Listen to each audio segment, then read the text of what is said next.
Welcome to Reaching Out. I'm Gregory Floyd, President Local 237 Teamsters. With us today is our guest, newly appointed Commissioner of the Taxi Limousine Commission, David Yassky. David, welcome to the show. Thank you, Greg. Great to be here.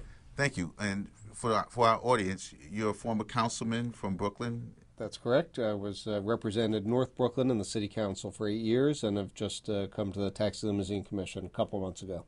Yes. And you come, right now you have some challenging times.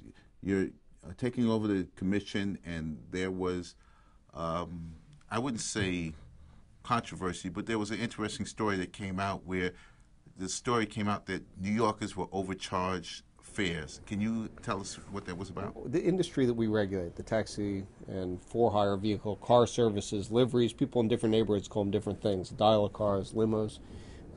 That is a critical industry to New York. Moves 1.2 million people a day, just 1.2 million passengers a day in the taxis and the car services. And they, in the main, do a terrific job. I mean, they move people quickly, efficiently, provide good value, and I'd like to think the TLC is part of that, that your members are a big part of that, that we help the industry do its job well. Now, we did have this issue with overcharging.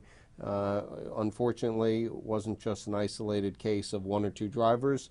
It turned out about 2,200 drivers were doing this routinely. Now, that's out of 48,000 taxi drivers. So it's, not by no means everyone, not even most. The vast majority taxi drivers work very hard, and that's a hard job.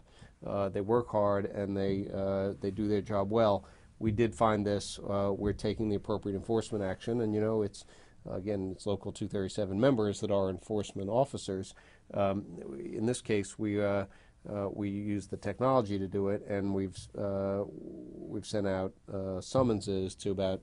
We're doing it in stages, but ultimately it will be about 2,200 drivers who either will lose their license or pay a stiff fine. Now, the 2,200 drivers, is definite that they did this on purpose, or was it an accident that they flipped the button? These are folks who overcharged more than 10 times. So, more than 10 times.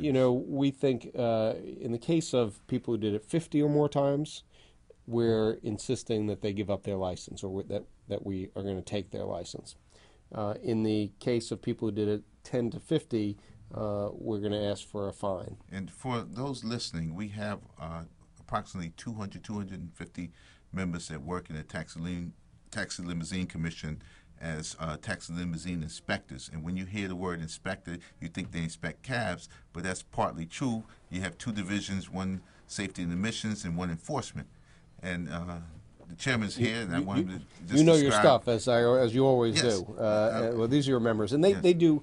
I have to tell you, I've only been, as I say, at the agency now a couple of months, but I have just been enormously impressed by how hard people are working, how dedicated. I mean, I know this. I've been in government a long time. In the main, people who work for the city government are very dedicated, and they take their job very seriously. So I expected to find that, and I absolutely have. And as you say, two divisions. We have an inspection facility that is what you picture in Woodside, Queens, where all the taxis and livery cars come in to get inspected. It's like a DMV type inspection for people who own cars, and they take it in, but it's extra. It does all the emissions and performance testing that DMV does, but then in addition does safety, looks for the safety features that we insist that cabs and livery cars have, so that passengers are safe. And we take, we have a lot of dimensions to our mission, but first and foremost, public safety. Make sure those cars are suitable to be taking in the public. Those folks, they just do a great job. They move the cars through very quickly, very efficiently. That's one part. And the other part are enforcement personnel who are out in the street issuing summonses to make sure that people play by the rules. Very important, and it's going to be even more important in the coming years, because we want to do more to improve service outside Manhattan. The yellow taxis, they ply their trade pretty much exclusively in Manhattan and at the airports. But it burns me up that sometimes people think the government doesn't do as good a job as others. Nobody out in the private sector doing this kind of inspection does as good a job as your folks do at Woodside. it's first rate.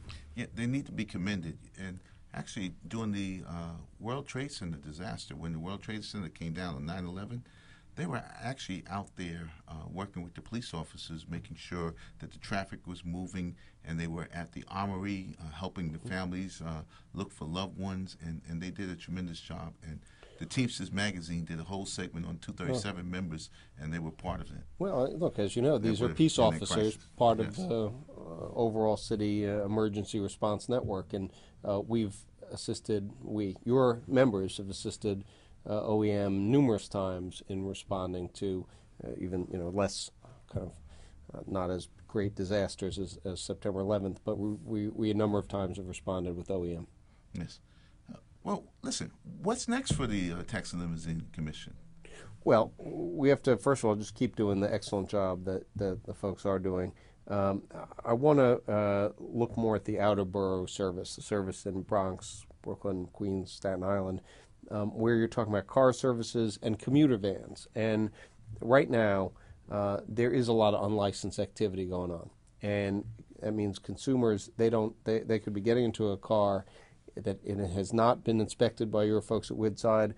It doesn't meet our standards. Maybe the driver isn't even licensed all too often. We want to step up our enforcement efforts to get the unlicensed people out of the business, so that the people who are playing by the rules, that's who the customer is gonna have. You're talking about the I call them dollar cabs. Well, the ball tires, and you don't know who's driving it. That's unfortunately too often that's the case. And people say dollar vans. Here's the thing: some of the dollar vans are legitimate, and they're paying what they need to do to be official and to meet our standards. They're getting the right inspections. They're getting drivers who have the extra training and have the bus license that they're supposed to have. We want to make sure that when a customer gets into a van, that it meets the right standards. Commissioner David Yassky, thank you very much. Thank you.